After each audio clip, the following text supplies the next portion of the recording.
La loi de 1905 et ses applications 1905-1946.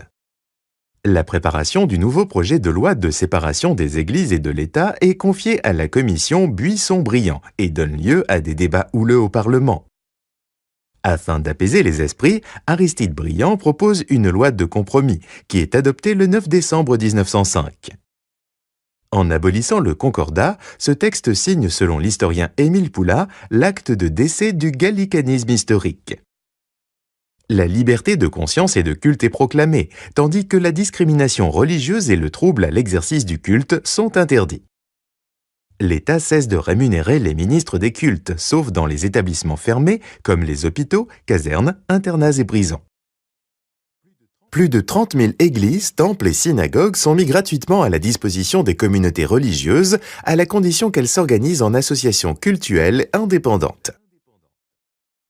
Bien que la loi de 1905 permette une autonomisation de l'Église catholique, cette dernière s'y oppose.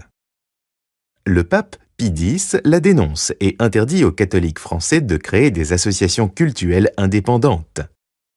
En 1921, les relations diplomatiques avec le Vatican sont rétablies et en 1923, un compromis est trouvé avec l'Église de France qui crée des associations diocésaines respectant l'autorité hiérarchique de l'évêque.